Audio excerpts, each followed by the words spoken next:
Llegamos al final de Dawntrail. 7.3 indica el final de la historia base de lo que considera la expansión de Dawntrail. 7.0, 7.1, 7.2 y 7.3. Tuvimos ya la conclusión de varios arcos de la historia, como lo fue el arco de Tuliyollal y el arco de Alexandria. Y creo que es momento correcto para que pensemos en qué trajo bien y en qué trajo mal esta expansión. Las expectativas que se cumplieron y las expectativas obviamente que no se cumplieron. Las cosas que hicieron tremendamente mal y los errores que algunos pueden cualificar como garrafales, que quizá a mucha gente dicen que van a acabar esta expansión. Quizá no es tan extremo, pero sí tenemos que decir que Dawntrail fue o es una expansión muy controversial. Entonces, en memoria de cómo empezó nuestro viaje y tomando como algunos highlights de lo que fue el viaje a través de este video, quiero que platiquemos de las cosas buenas y las cosas malas que trajo, y sobre todo me encantaría saber tu opinión en este video. Como jugador que tiene aquí más de 15 años, yo empecé en 1.0, Dawntrail no la veo con unos ojos tan negativos como mucha otra gente que llegó y se pudo aventar toda la historia de golpe hasta Endwalker y llegaba con muchas ilusiones a Dawntrail. Sin embargo, hay que considerar que sí tiene puntos malos, como cualquier otro producto que sacan, y no tiene nada de malo criticarlo, buscando siempre la crítica constructiva. Entonces, empecemos con el video de hoy.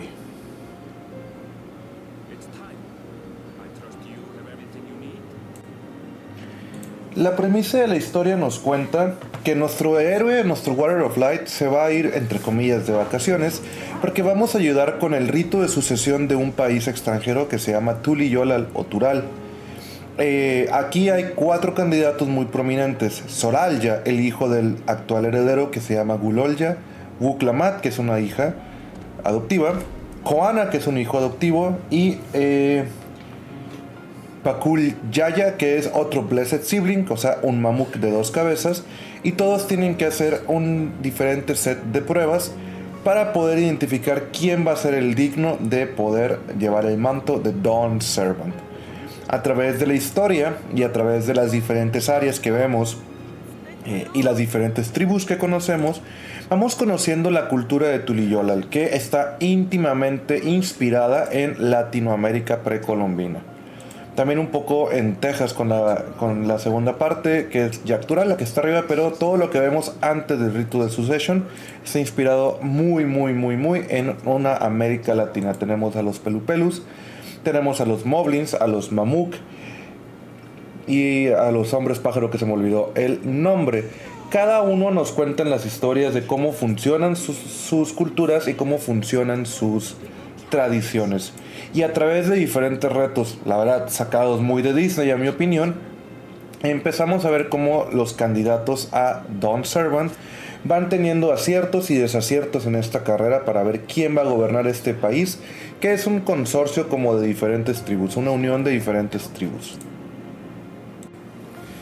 La prueba para poder ser Dawn Servant consiste en encontrar a la Ciudad Dorada, una antigua leyenda que incluso los Students of Valdesion o los estudiantes de Valdesion sabían que existía. A través ya de todas las pruebas llegamos al Blessed Cenote, donde la historia nos cuenta que aquí sacrificaban a todos los Blessed Siblings que no nacían bien. Y también nos cuentan que los Yokhui o los gigantes habían tenido visiones de esta Ciudad Dorada. Cuando llegamos ya por fin a completar todas las pruebas con nuestra premisa de aventureros, que aquí cabe mencionar algo. Yo soy de las personas que estuvo un poco decepcionado porque nos decían que nos íbamos a enfrentar a nuestros compañeros Scions, y el único encuentro, comillas, que tuvimos es que nos tumbaron un árbol en el primer dungeon para bloquearnos el paso. Pero bueno, simplemente llegamos ahora sí a donde estaba la Golden City y encontramos un portal con una tecnología muy alien o muy diferente a la tecnología a la que estamos acostumbrados. Y es aquí donde empieza el segundo arco, o el arco fuerte a mi gusto, de lo que es la expansión. Esta Golden City nos conecta a otro shard de estos 13 shards y los orbs que conocemos que existen en Final Fantasy XIV. Y es a través de este conflicto de pues de realidades, cuando la historia personalmente para mí empezó a arrancar. Pero tengo que empezar a mencionar lo malo. Entonces empecemos primero con lo malo de Dawn Trail. La premisa de la historia en punto me gustaba, pero la verdad, siempre tenemos a un liaison o un compañero aventurero cuando estamos haciendo nuestras expansiones. Empezó con Heavensward, que tuvimos a Archfont y a Emeric, junto con Steinin y Sail. En Stormblood tuvimos a Liz y obviamente a Lord Hien y también a Yugiri y a Gosetsu. En Shadowbringers obviamente tuvimos al Crystal Exarch, a nuestros compañeros Scions, a Lyn y a Rin. En Endwalker tuvimos a nuestros compañeros Scions, que nos acompañaron todo el camino porque era simplemente la expansión de ellos. Y no debía ser diferente que en Dawn Trail tuviéramos a un liaison, que en este caso fue Wuk-Lamat, porque ella fue la que nos reclutó para el rito de pasaje, para poder llegar a... pues para que ella ganara el rito de pasaje y pudiera gobernar. Sin embargo, siempre había un dinamismo entre nosotros y esos personajes que nos acompañan. Vamos a poner nuestros acompañantes. Solo que aquí en Dawn Trail el foco entero estuvo sobre Wuk-Lamat, que a mi gusto es un personaje que cae en muchos clichés de anime. Cae en muchos Mary Sues, donde se hace fuerte de la nada. Tiene un exceso de tiempo en pantalla donde hace que los demás personajes se sientan un poco de cartón. ¿Por qué? Porque tenemos tiempo limitado para hacer cada cosa y cada vez se trata de ella. Que personalmente al principio no lo sientes, sin embargo cuando ya llegas a la segunda parte de la expansión, que en teoría no tiene nada que ver con ella, con su quest de ser la siguiente gobernante, pues se trata enteramente de ella porque nos acompaña en toda esta aventura Pochak Tural, Heritage Found y Living Memory. Y ahí fue donde yo ya empecé a tener una fatiga muy tremenda de ella, de que todo se tuviera que ver con ella. Y esta escena que vemos en pantalla fue uno de los puntos que a mi gusto son los puntos más bajos que tiene la expansión. ¿Por qué? Porque nuestro personaje se queda tras bambalinas sin hacer absolutamente nada mientras sucede una desgracia. En otras ocasiones, por ejemplo, cuando llega Xenos y destruye Rock's Reach, que es esta escena donde vemos que a Y'shtola le dan un espadazo, nuestro personaje es vencido, que nos da arco argumental para decir por qué no entramos a la pelea. En varias partes de Shadowbringers, cuando queremos entrar a pelear, nuestro personaje está siendo corrompido por la luz y no puede tener el valor ni la fuerza para pelear. Entonces, que lleguemos a este punto y simplemente me quede a un lado es un poco triste, pero bueno. En cuestión de Dawn Trail, lo que más fue para mí el punto débil es que se sienten como dos expansiones juntas. No hubo una vacación en sí, hubo muchos chores o muchas cosas que teníamos que hacer y fue un poco predecible todo lo que iba a suceder. No es hasta que llegamos a Alexandria que la historia con Sphene empieza a levantar un poco, me empieza a gustar un poco porque empiezan a profundizar en ciertos temas muy profundos. Si tú le quitas un poco el foco de la expansión de Wuk-Lamat y empiezas a ver los temas, o sea, la temática de la expansión, que no eran vacaciones, sino mientras que en Endwalker estábamos buscando una razón para vivir con este discurso de Xenos que nos dicen Garlemald sobre el nihilismo. Had I a good reason? Will my methods approve? Will my result will approve my methods? En Dawn Trail tenemos la premisa de cuando nos vamos, ¿qué se queda de nosotros? Los recuerdos. Los Yokhui hablan mucho de los recuerdos y el legado que vamos a dejar cuando no estemos. Y creo que hizo falta profundizar muchísimo en este tema, muchísimo en este simbolismo. Los Regulators que conocemos en Alexandria son un gran ejemplo de la importancia de aceptar la muerte como algo, la segunda cara de la moneda de la vida, algo inevitable. ¿Y cómo vamos a aceptar la muerte? ¿Qué dejamos de nosotros para los demás cuando no estamos? Es hasta los parches donde empezamos, ahora sí, en el juego, empezamos a ver esto más notorio cuando los Alexanders le tienen miedo a la muerte, cuando empiezan a tener este pavor sobre lo que viene, también cuando les, comillas, borran todos los recuerdos. Entonces, esa temática se me hace muy fuerte y que creo que en la expansión base no se llevó a cabo. ¿Por qué? Porque casi 7 niveles de la expansión, no pongamos de que son 10, se enfocaron en simplemente el rito de sucesión. Entonces, la historia a mí, yo la verdad le pongo un 7, 6 puntos, entre 6.5 y 7, porque de verdad no me atrapa, o no me atrapó del todo. Tiene escenas muy padres como esta, muy entretenidas como esta. Sin embargo, me duele el potencial que se desperdició en ciertas partes de la expansión.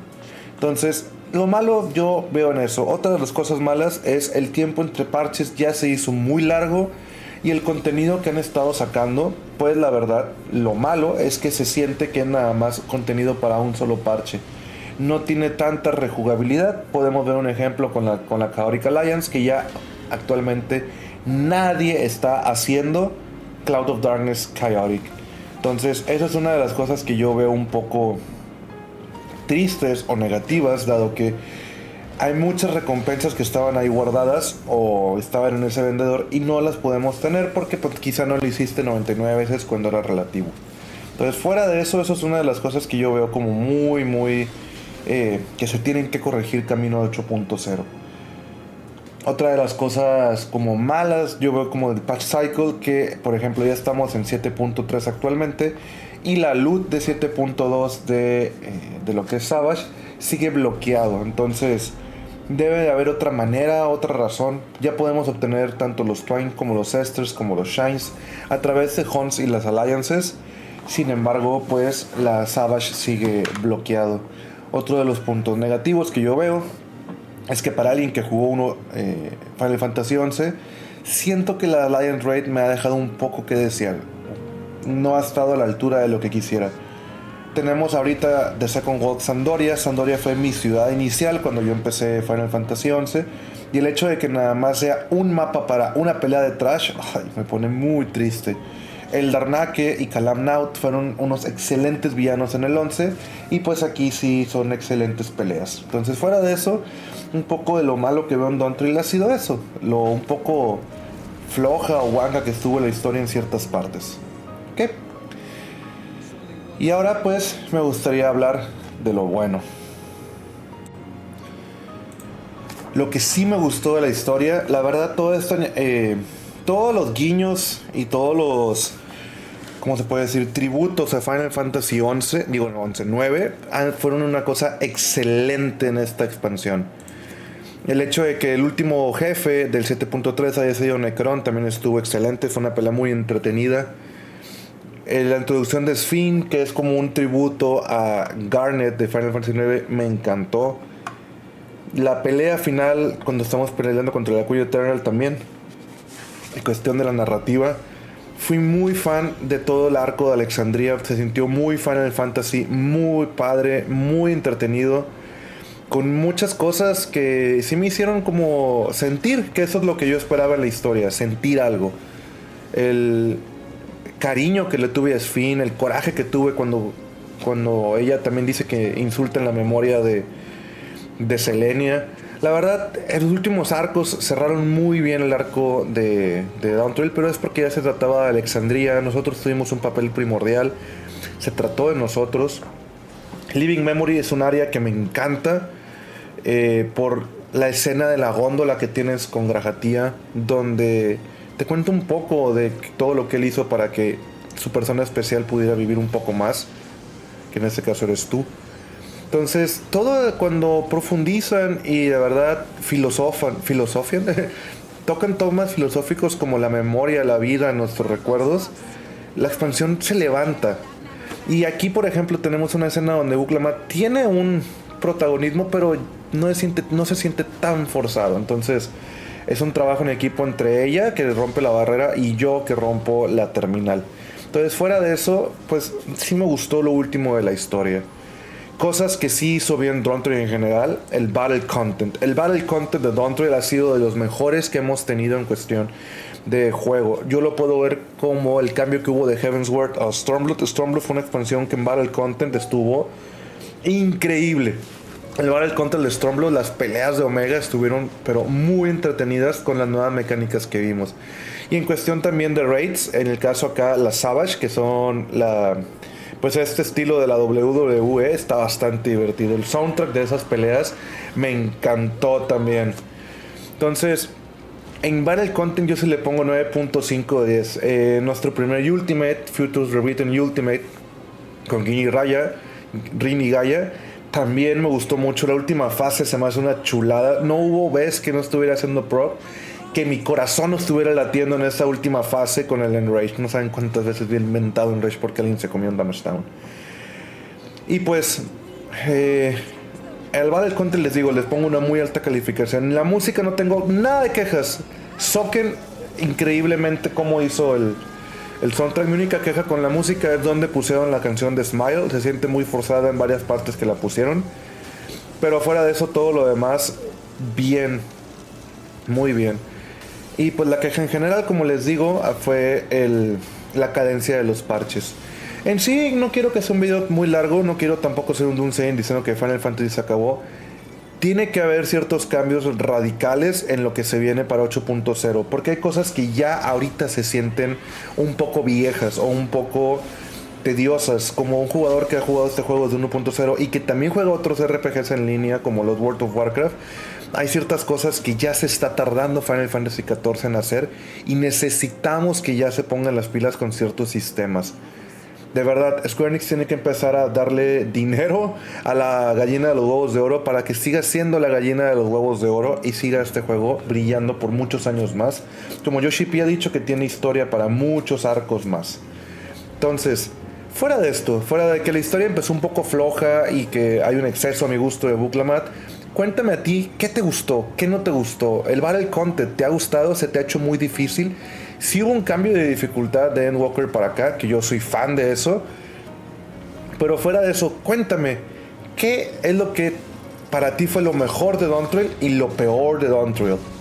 Me encantaría saber tus comentarios. Fuera de esto, pues también, hablando así como rapidito de cosas que también hay. Cosmic Exploration, un gran acierto. Ya hicieron como un Firmament muy accesible para toda la gente. Occult Crescent, ay Dios, polémico. Una zona entretenida, con un lore entretenido, pero unas dinámicas un poco que envejecen muy rápido. Y la Frog Tower, malamente no sacaron su versión normal, porque tenemos que admitir que este juego tiene mucha gente que no ha entrado a la Frog Tower por miedo y por logística que tiene que ser de 48 personas. Y pues, como te digo, una expansión muy polémica. En general yo creo que Dawntrail tiene un buen 7.8 en cuestión de expansiones. No, obviamente no es un Heavenward, no es un Endwalker, no es un Shadowbringers. Pero hay que mencionar algo. Muchos de los jugadores que hoy en día juegan Final no conocieron a Realm Reborn en base con todos los quests que tenían. Los quests de Realm Reborn han sido recortados. Muchas de las cosas han sido pulidas. El gameplay ha sido pulido en cada expansión. Entonces, ¿se vale juzgar a Dawntrail en comparación de Endwalker? Sí se vale. Y lo deben de hacer.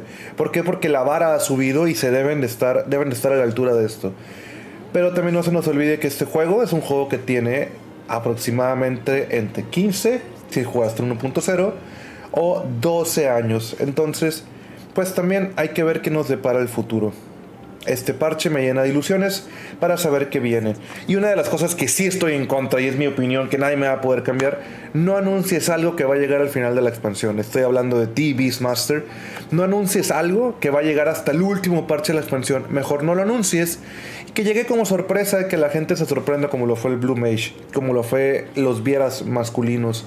Entonces, de verdad, no anuncies algo que va a llegar hasta el último. Y pues fuera de eso, cuéntame, tú como jugador, ¿qué esperabas? ¿Qué no esperabas? ¿Qué hay para ti? ¿Qué no hay para ti? O si de plano Dawntrail fue la gota que derramó el vaso para que dejaras de jugar. Nos vemos en el siguiente video, gente.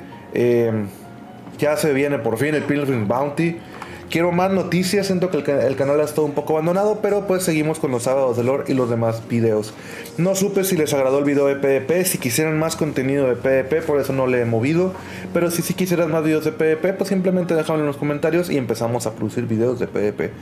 Hasta la próxima, mi querida comunidad, y nos vemos muy pronto.